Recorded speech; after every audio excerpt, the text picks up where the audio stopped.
Halo teman-teman, jumpa lagi. Pada video kali ini kita akan nyobain sebuah proyektor lagi ya. Dan ini adalah Zimmer D1 Pro. Zimmer D1 Pro ini adalah proyektor yang punya ukuran cukup ringkas, tapi dia udah membawa resolusi natif Full HD 1080p. So, kira-kira seperti apa barangnya? Langsung aja ya, ini dia. Oke, kita unboxing dulu.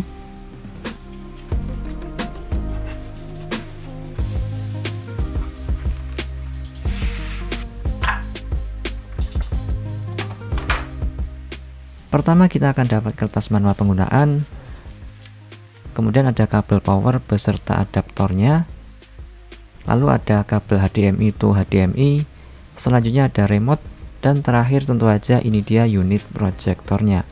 Dan seperti inilah ya apa aja yang kita dapat dalam paket pembelian proyektor Zimmer D1 Pro ini. Selanjutnya mari kita lihat lebih detail side by side dari unit proyektornya.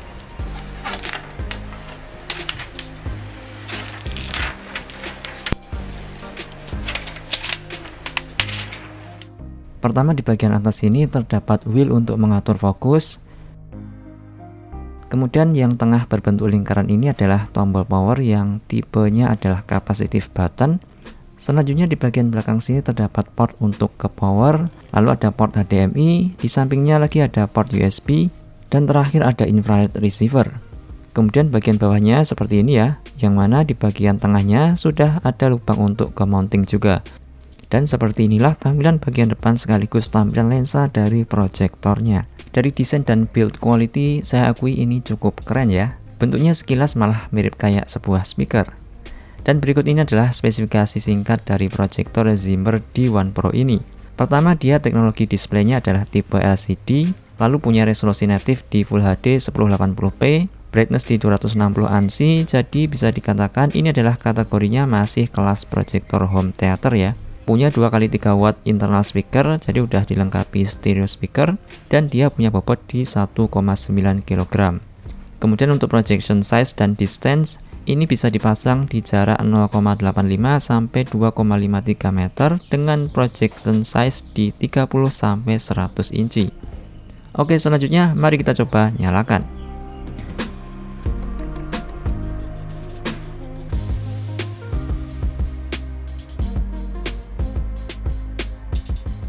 Oh ya, di pengujian kali ini kita pasangin proyektornya di jarak 1,5 meter dan projection size yang tertampil kurang lebih sebesar 57 inci. Oke, seperti inilah ya tampilan home screen-nya. Cukup simple, dimana di bagian paling kiri sini terdapat menu HDMI yang bisa kita pilih ya apabila lagi gunain proyektor ini via input HDMI. Kemudian yang paling atas sini terdapat menu iOS Cache dan Miracast, di mana kita bisa melakukan mirroring atau menampilkan layar HP kita ke proyektor ini via wireless ya tentunya. Pilih yang iOS Cache apabila kita pakai iPhone atau produk Apple dan Miracast apabila kita pakai Android. Untuk cara mirroringnya juga sangat mudah, karena di sini juga sudah dikasih petunjuk cara pengkoneksiannya ya. Untuk iOS kita tinggal hubungkan iPhone dan proyektor ini ke jaringan WiFi yang sama, kemudian langsung masuk ke menu screen mirroring dan proyektornya akan langsung terdeteksi. Untuk yang pakai Android caranya kurang lebih sama. Kita aktifkan WiFi di HP Android, kemudian masuk aja ke menu screen mirroring, maka proyektor ini nanti akan terdeteksi dan tinggal kita pilih ya. Oke, kurang lebih seperti itu untuk fitur mirroringnya. Selanjutnya di bagian sini terdapat 4 buah menu, yaitu ada movie, music, foto, dan office suite. Menu-menu ini hanya terpakai saat kita hubungin external storage ke proyektor ini via USB, bisa dari flash disk atau hard disk eksternal. Jadi di sini kita bisa muter video, musik, foto, dan dokumen yang kita punya via external storage itu tadi ya. Kemudian kita masuk ke setting. Di sini ada beberapa menu lagi. Pertama, proyektor ini udah ada WiFi-nya, bahkan udah support WiFi 2,4 dan 5 GHz. Selanjutnya udah ada Bluetooth-nya juga. Kemudian di projection setting kita bisa atur ada projection mode. Kemudian ada pengaturan keystone, yang mana pengaturan keystone-nya di sini fleksibel banget. Jadi misal walau kita pasang proyektornya miring, kita tetap bisa mengkoreksi keystone-nya ini supaya displaynya tetap lurus. Selanjutnya di bagian other setting, isi pengaturannya cuma kayak gini ya. ada schedule shutdown yang mana kita bisa matiin proyektor ini secara otomatis berdasar waktu yang kita set. Terakhir kita lihat di bagian about. Nah, kalau kita lihat, sebenarnya proyektor Zimmer D1 Pro ini secara core system itu udah menggunakan Android versi 9, kemudian RAM 1GB dan internal 16GB. Tapi anehnya kenapa proyektor ini tidak membawa fitur-fitur Android, melainkan hanya fitur-fitur basic layaknya proyektor biasa pada umumnya. Jadi proyektor ini nggak bisa dipakai secara standalone ya, alias masih harus butuh source input via HDMI atau via wireless dengan fitur mirroringnya. Oh ya, sebelum review proyektor ini saya juga sempat lihat-lihat reviewnya yang dari luar juga ya, dan ternyata untuk yang versi awalnya proyektor Zimmer D1 Pro ini ada yang udah bener-bener membawa OS Android. Tapi kalau saya lihat review yang baru-baru, kebanyakan unitnya sama sih, seperti yang kita review kali ini, yaitu belum membawa fitur atau OS Android. Ya, jadi seperti udah kita jelasin di awal, fitur-fitur yang dibawa oleh proyektor Zimmer D1 Pro ini layaknya proyektor biasa yang belum smart proyektor.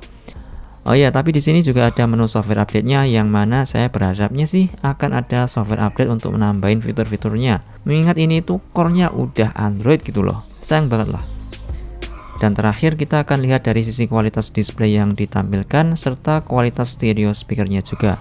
Nah, setelah saya cobain, ternyata kualitas display yang ditampilkan proyektor Zimmer D1 Pro ini menurut saya sangat impresif, khususnya untuk sebuah proyektor kategori home theater. Mulai dari ketajamannya yang merata, yaitu hampir di semua areanya tajam. Soalnya terkadang ada beberapa proyektor yang tajamnya itu cuma di area tengah aja. Ya, terlepas memang ini resolusinya juga udah Full HD ya. Jadi untuk objek dan detail-detail kecil di sini bisa tertampil dengan jelas dan baik. Dan di sini juga udah bisa membuat motor video resolusi 4K.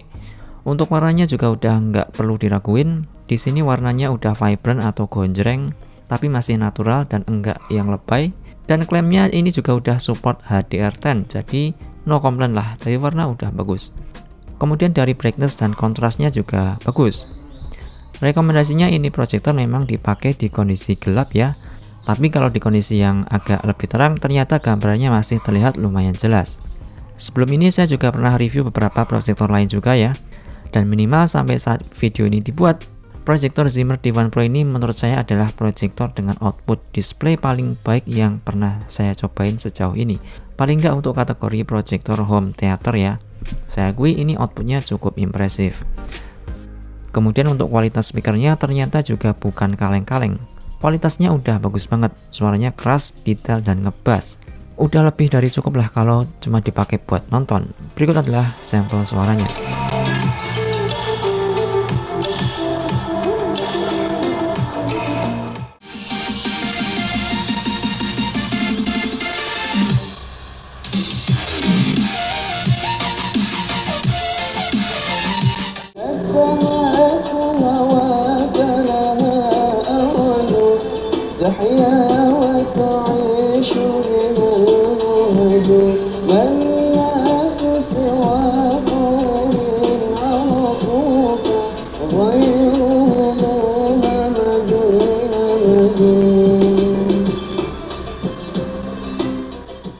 Oke, untuk kesimpulannya, proyektor Zimmer D1 Pro ini bisa dikatakan adalah sebuah proyektor dengan bodi yang cukup ringkas tapi memiliki kesan yang cukup premium. Sebenarnya ini proyektor dari kualitas saya rasa tidak ada yang perlu diragukan ya. Overall sangat impresif untuk kelas proyektor home theater. Ya, tapi untuk kelas harganya sayangnya proyektor ini belum membawa fitur Android alias ini belum smart proyektor. Jadi saran saya sih kalau mau lebih enak pakai proyektor ini ya harus kita pasangin Android set-top box lagi ya. Tapi kalau emang nggak butuh fitur Androidnya sih ya fine-fine aja. Ini proyektor keren. Nah, apabila kalian tertarik dengan proyektor ini, link pembeliannya udah saya sertakan di deskripsi di bawah ya. Oke, mungkin segitu dulu ya video kali ini. Kalau masih ada pertanyaan, tulis saja di komentar di bawah. Sampai jumpa di episode video berikutnya. Sekian dan terima kasih.